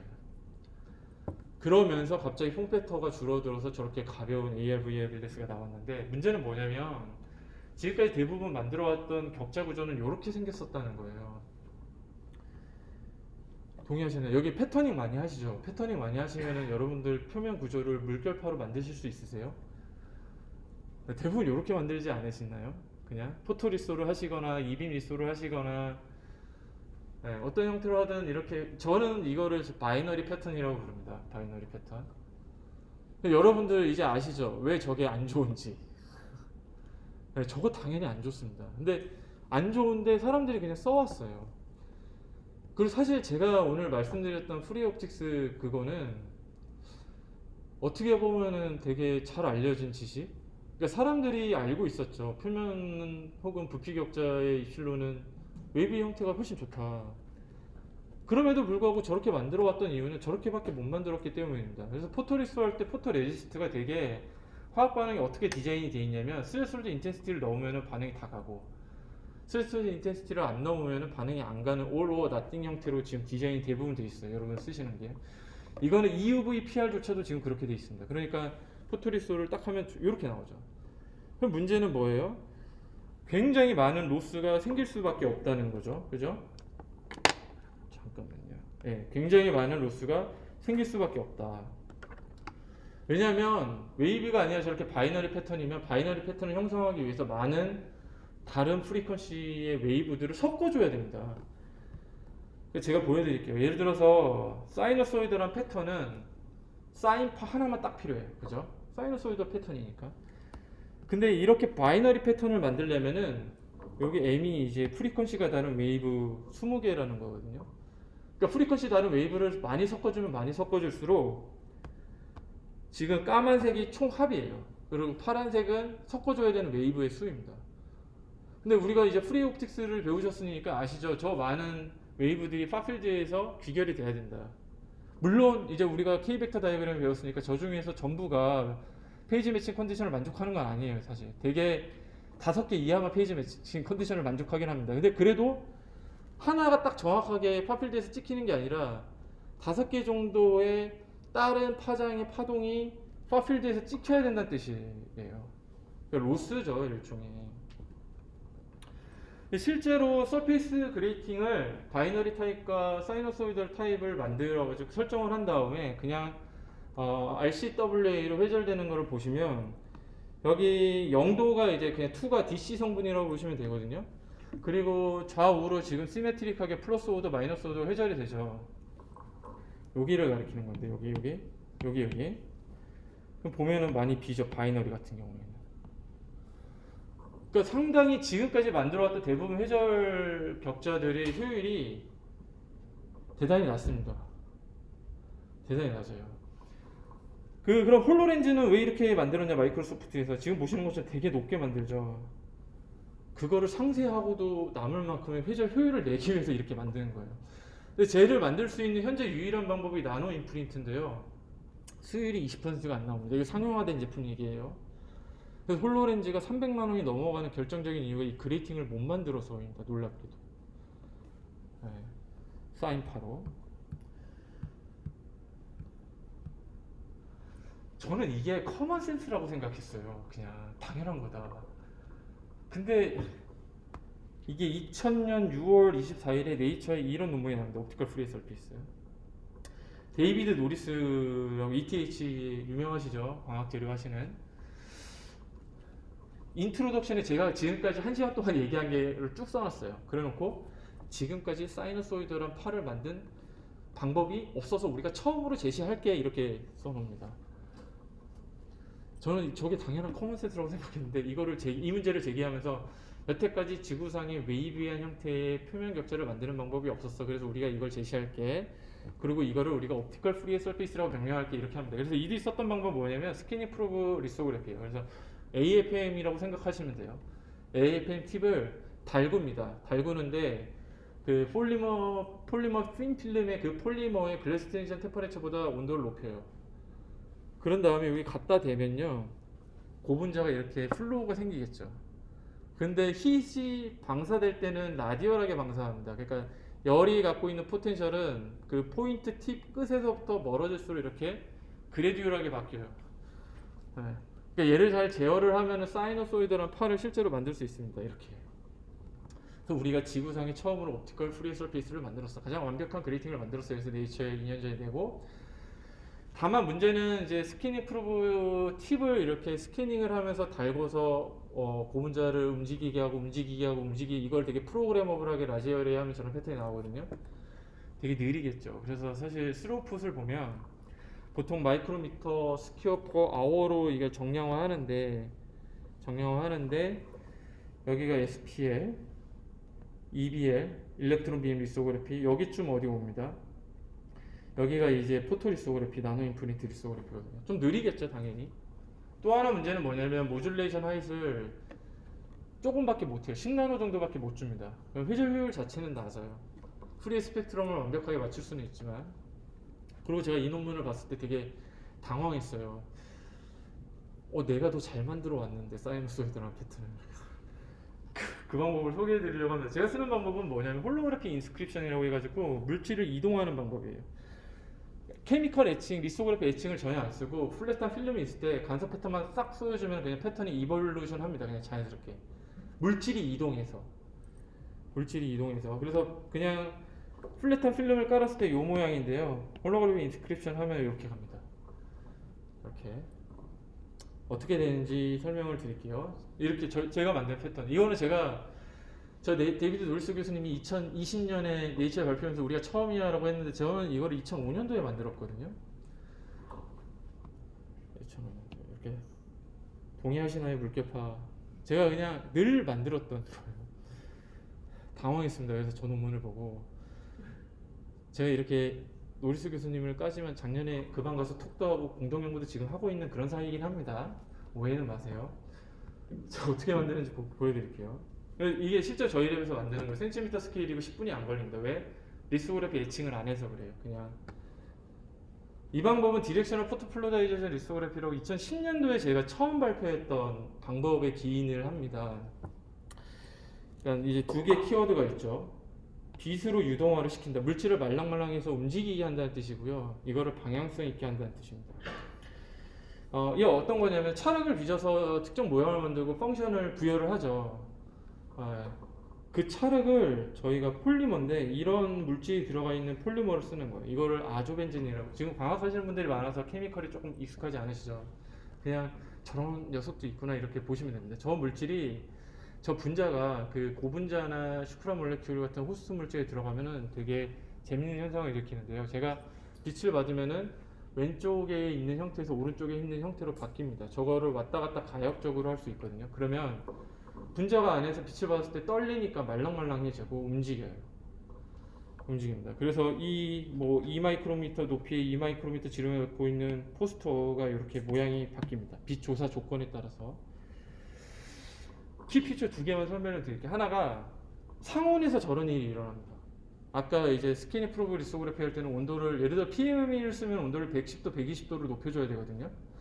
근데 저희는 상온에서 이런 일이 일어납니다. 이걸 조금 극적으로 보여드리려고 제가 어떤 걸 했냐면 스팀 필름에다가 깔고서 면도 칼로 푹 구웠어요. 그럼 상처가 생기잖아요. 여기다 빛을 조사해 줬더니 그대로 이렇게 상온에서 채워진 게 보이시죠? 그러니까 물질이 이동했다는 뜻이에요. 이 되게 제가 좋아하는 되게 드라마틱하지 않나요? 빛을 마이크로 와트 세기도 아니에요. 그보다 낮은 세기. 그러니까 여러분 레이저 포인트보다 낮은 세기로 조사해줘도 저런 일이 일어난다는 거고, 두 번째는 저렇게 유동화가 폴라라이제이션의 평행한 방향으로만 일어난다는 거예요. 그러니까 여기서 빛의 평광을 이렇게만 주면 이렇게 됩니다. 그러니까 다른 방향으로 안 움직이죠. 열을 가해서 유동화를 시킬 때는 아이소트로픽하게 일어나거든요. 얘는 방향성 있게 일어난다. 그래서 얘 같은 경우에도 폴라라이제이션을 이렇게 주면은 이렇게 되죠. 그러면 이때 간섭 패턴을 쏴주는 겁니다. 웨이비한 그레이팅을 만들기 위해서. 그래서 간섭 패턴은 크게 인텐시티 인터피어런스 패턴과 폴라라이제이션 인터피어런스 패턴으로 나뉘는데, 처음 같은 경우에는 같은 폴라라이제이션을 믹싱하는 거고요. 두 번째는 폴라라이제이션 다른 걸 믹싱하는 건데, 위에는 인텐시티만 사이너소이덜하게 그레이팅 벡터에 따라서 바뀌는 거고, 밑에는 폴라라이제이션이 사이너소이덜하게 바뀌는 겁니다. 그레이팅 벡터에 따라서. 그러면은 예를 들어서 이렇게 LCP랑 RCP를 섞어서 간섭 패턴을 형성을 해주게 되면 여러분들 지금 보시는 것처럼 그레이팅 벡터를 따라서 리니어 폴라라이제이션이 돌아가고 있죠. 그리고 아까 말씀드린 것처럼 저 물질은 평강 방향으로만 움직인다고 그랬죠. 그럼 플랫한 필름에 젤을 딱 쏴주게 되면 이쪽으로만 움직이는 겁니다. 이쪽으로만. 그럼 여기가 웨이브의 산이 되고 여기가 웨이브의 골이 되는 거예요. 자연스럽게. 이런 식으로. 그러니까 얘는 케미컬 애칭, 크로스링킹 리액션에 의존하는 게 전혀 아닙니다. 재밌는 거는 리버서블 하겠죠. 그래서 프리 포텐셜을 덮어주는 거예요. 두 번 기록하면 90도 돌려서 두 번 기록하면 2D가 나오고, 4번 이상 기록하면 커지 크리스탈이 나오고, 웨이브랭스나 그레이팅 벡터 다른 거를 믹싱해주면 복잡한 형태의 옵티컬 프리 서페이스가 나옵니다. 그래서 1D에서 시작을 해서 90도를 돌린 다음에 한 번 더 기록하거나 60도를 돌린 다음에 한 번 더 기록하면 아까 보셨던 2D 패턴이 그냥 나오죠. 그냥 한 번 더 기록하는 거예요. 그게 다입니다. 커지 크리스탈 패턴 잘 나오고요. 빛이 입사된 내에서 굉장히 균일하게 잘 나오고요. 몇 번을 믹싱을 하면 거기에 프리 포텐셜 믹싱된 거에 따라서 그냥 슈퍼 포지션이라고 생각하시면 돼요. 슈퍼 포지션 하는데 그대로 나옵니다. 그럼 어떠한 방향으로도 긁어도 다 사이너소이드란 웨이브의 합으로 귀결이 돼요. 빛을 흡수하는 물질이기 때문에 많이 듣는 질문이 투명하냐는 건데 투명하지 않아요. 빛을 흡수하기 때문에. 실제로 리얼 샘플입니다. 저희가 패턴을 만든. 패턴은 보통 한 5분에서 10분 정도면 나와요. 그냥 빛을 조사하면. 근데 다행스럽게도 소프트 리소그래피에 되게 컴패터블합니다. 제 물질의 표면 에너지가 상당히 낮아서 PDMS를 붓고 떼면 잘 떼져요. 걔를 가지고 인프린트를 다른 데 하면은 투명한 물질이 나옵니다. 확대해서 어디를 보더라도 되게 균일하죠. 잘 됩니다. 빛을 인터페어런스 패턴을 슬랜트로 주면은 블레이즈 된 형태의 그레이팅도 만듭니다. 블레이즈 그레이팅을 전통적인 포토리스토나 나노 인프린트로 만드는 건 여간 어려운 일이 아닙니다. 근데 저희는 그냥 샘플을 기울여서 원샷에 딱 나옵니다. 그리고 얘는 리버서블하기 때문에 변형도 가능해요. 그러니까 처음에 이렇게 싸서 만들고요. 얘를 그레이팅 벡터를 90도로 돌린 다음에 포토 마스크를 대면은 빛이 투과되는 방향에서만 그레이팅이 변합니다.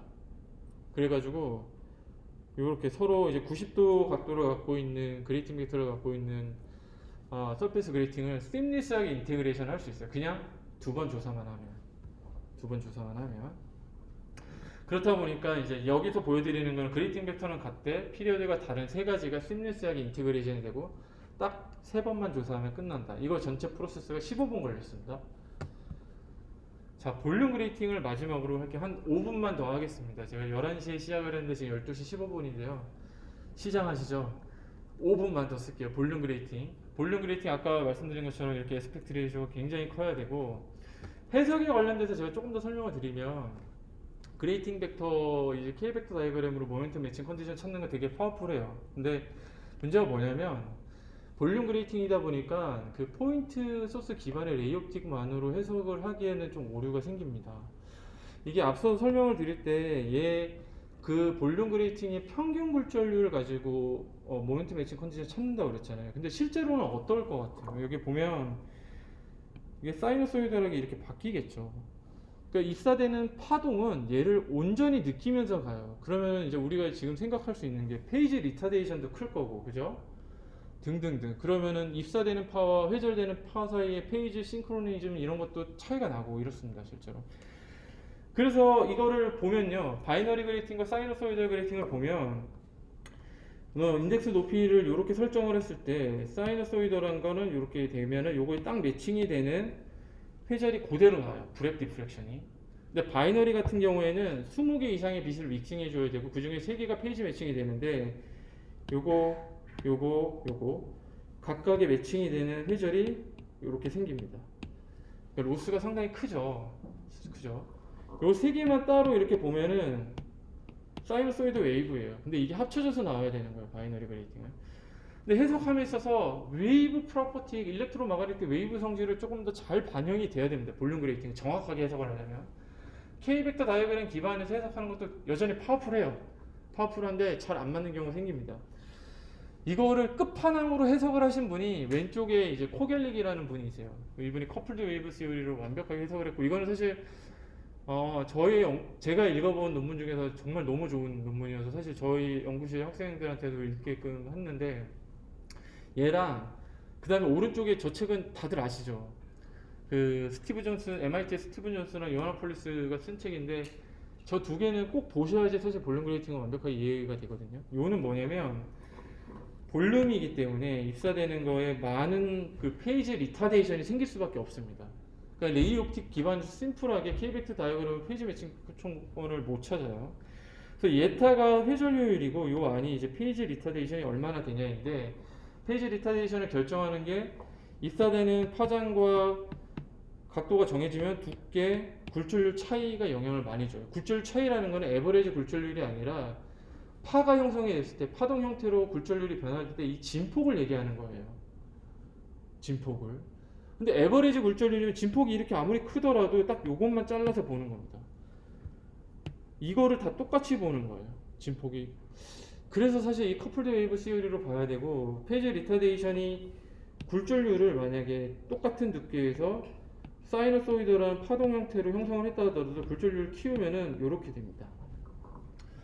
이게 딱 보시면은 이제 디제너럴시가 있다는 거를 느끼실 수 있죠. 디제너럴시는 학생분들 계시니까 심플하게 같은 에너지 다른 스테이트예요. 그러니까 페이지 리타데이션이 너무 심하다 보니까 입사되는 거랑 회절되는 거에 페이지가 코어런트하게 안 되고 인코어런트하게 돼서 저렇게 디제너럴시가 생깁니다. 그래서 실제로 굴절률이 상대적으로 낮아서 리타데이션이 적을 때는 그냥 두께를 키우면 회절률이 올라가요. 근데 굴절률 진폭이 크면은 올라갔다 내려갔다 반복이 되고 이거는 디제너럴시 때문에 그렇습니다. 이 디제너럴시를 이해하는 게 좀 중요하거든요. 볼륨 그레이팅에서. 그래서 이제 두께가 커지는데 회전율이 올라갔다 내려갔다 합니다. 두께가 커져서 볼륨이 커지면은 회전을 일으킬 수 있는 포인트 소스가 많다는 뜻이어서 회전율이 그냥 올라가야 될 것 같은데 그렇지 않다는 뜻이에요, 지금. 그래서 실제로 디제너럴시가 심각한 경우를 보면 여기 브렉 앵글에서 오히려 옆에보다 회전율이 낮고 막 이런 일이 생깁니다.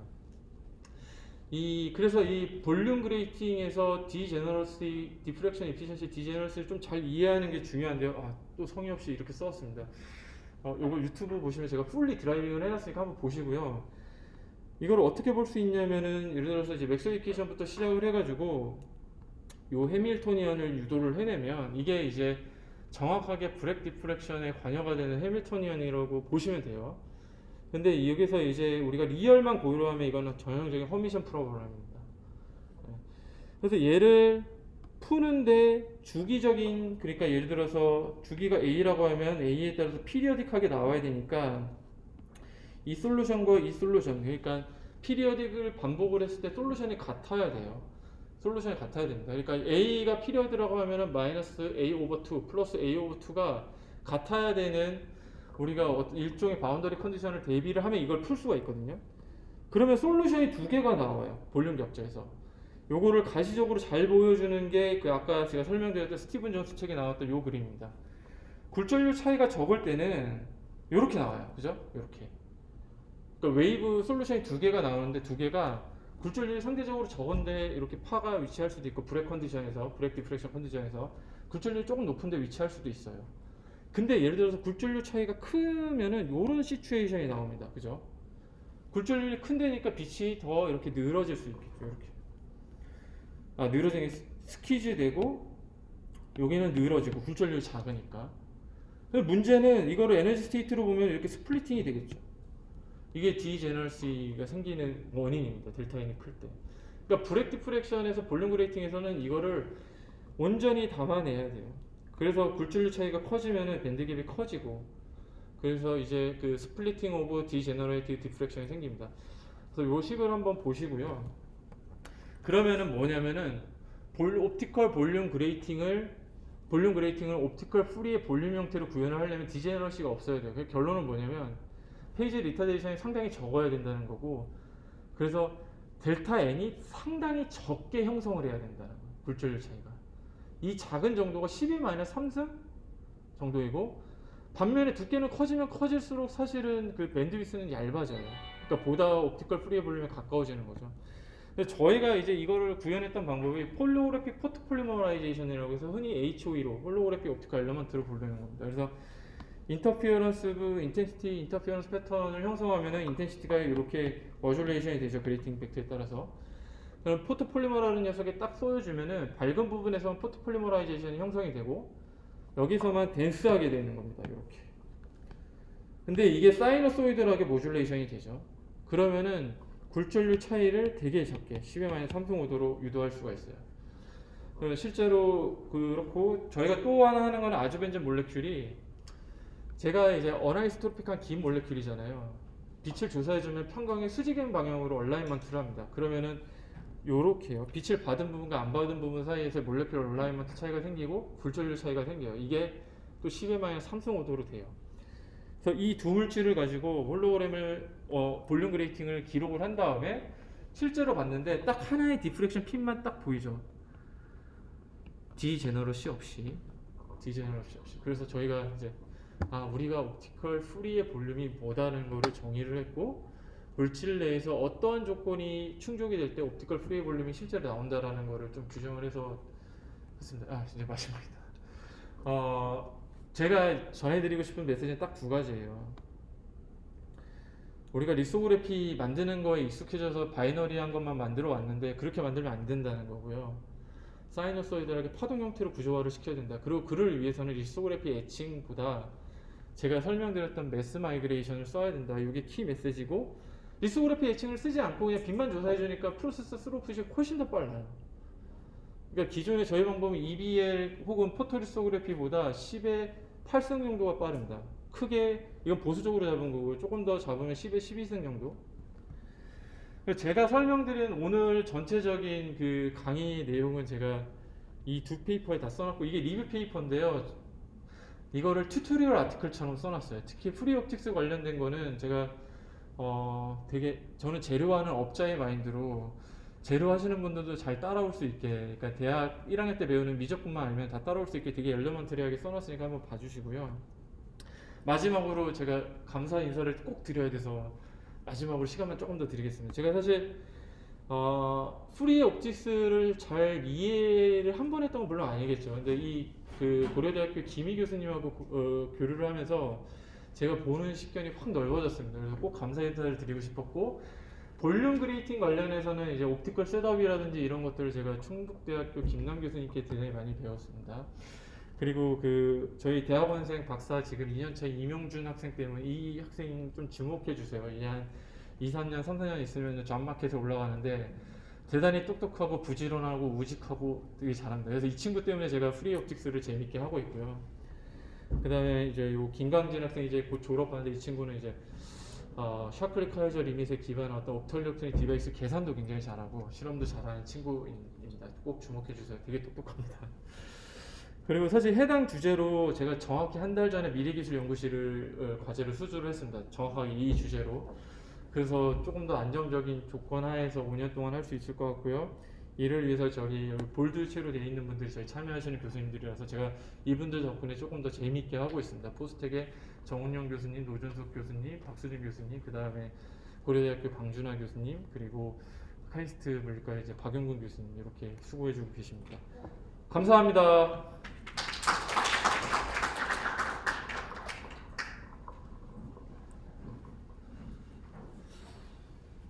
네, 고생 감사드리고요. 질문 받을 시간 있으시죠? 네, 있습니다. 네, 질문 있으시면 해주시죠. 예. 네, 굉장히 인상적인 강의 잘 들었습니다. 메타에서 예. 메타사에서 혹시 교수님께 그 OFS라고 해야 되나요? 네. 그걸 주문한다든지 뭐 이렇게 제안을 안 하십니까? 제안을 안 하네요. 근데 사실 메타 같은 경우에는 메타뿐만이 아니라 빅테크. 네, 회사에서 컨택은 오는데 아직 구체적으로 일은 진행하지 않고 얘기만 하고 있는 상황입니다. 네. 구체적인 회사를 언급드리기 어려운데 한 세 군데랑 얘기는 하는데 아직 일은 본격적으로 안 하고 있습니다. 네. 논의만 하고 있습니다. 어떻게 하면 될지. 네. 예. 선전. 네.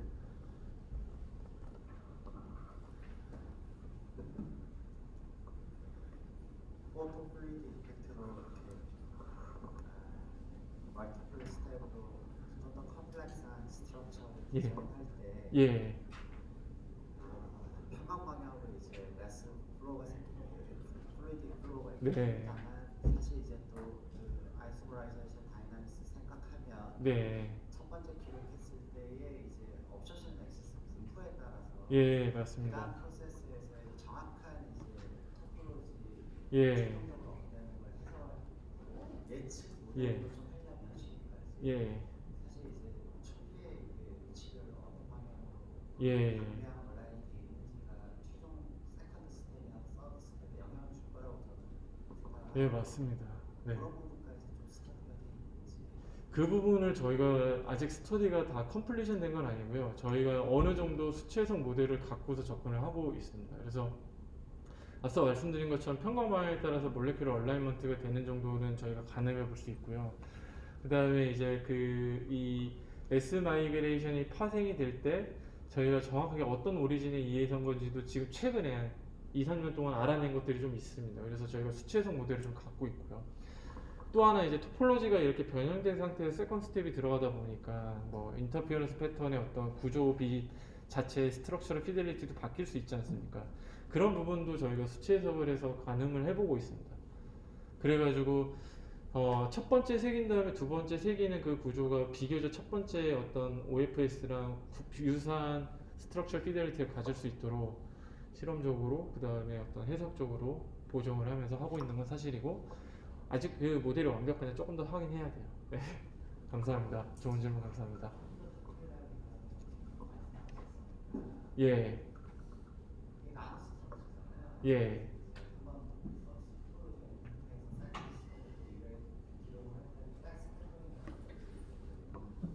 예, 맞습니다. 예, 맞습니다. 예, 맞습니다. 네. 좋은 질문 감사합니다.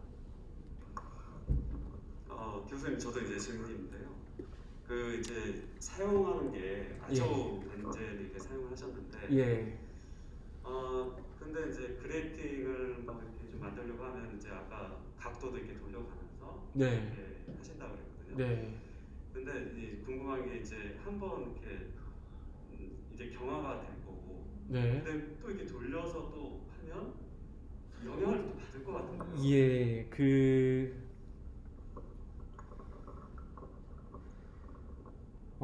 이게 사실 일단은 기본적으로 보통 이제 리소에서 쓰는 포토 크로스 링킹한 물질은 전혀 아니고 그냥 리니어한 체인을 갖고 있거나 혹은 스몰 몰레큘들이라고 보시면 됩니다. 그래서 걔네들이 그냥 매스 마이그레이션에서 어디 가 있고 화학적으로 결합이 되질 않거든요. 그러니까 얘는 매스 마이그레이션이 리버서블하게 원래대로 갔다가 다시 갔다가 왔다 갔다 할 수 있는 상황이긴 합니다. 네, 그래서 어떤 뭐 화학 반응이 일리버서블하지 않고 리버서블하기 때문에 썼다가 또 지우고 기록했다 이런 것들이 반복해서 가능하다고 보시면 됩니다. 네. 다만 아까 이제 질문 주셨던 것처럼 구조화가 돼 있을 때 몰레큘 얼라이먼트도 구조적으로 다르고 뭐 구조가 돼 있을 때 인터피어런스 패턴 서세시브하게 줄 때 그게 구조가 인터피어런스 패턴의 구조가 조금 바뀔 수는 있어요. 그거에 대한 보정을 해서 세컨드, 서드 스텝 들어갈 때는 첫 번째 프로세서랑 완전히 똑같은 뭐 더즈량이라든지 이렇게 주면 안 되고 조금 바꿔줘야 됩니다. 네. 그러면 이거를 결국 그거 이게 제품 만들기 전에 그런 어떤 구조화된 미디어라든가 예. 여러 가지 그런 파라미터를 다 집어넣은 네. 수치 모델로 뭔가 그쵸. 만들어지고 나서 시뮬레이션을 돼야 저희가 그거를 완전히 인테그레이티드 된 형태로 하면 딱 좋을 것 같은데 예를 들어서 물질이 이동할 때 이제 스트레인은 이제 미케닉스고요. 구조가 된 밑에 인터피어런스 패턴을 넣을 때 이 인터피어런스 패턴의 구조 정도는 이제 일렉트로마그네틱 시뮬레이션을 해야 되는 거고. 그래서 약간 분절돼 있는데 이거를 하나로 합치면 제일 좋을 것 같고요. 지금은 각각을 조금 따로 가늠을 해서 저희가 하고 있는데 궁극적으로는 그거 하나를 다 인테그레이션을 해서 원하는 걸 딱 하면 어떻게 해야 되는 프로세스 파라미터 딱 나오게 하는 거를 궁극적인 목표로 하고 있습니다.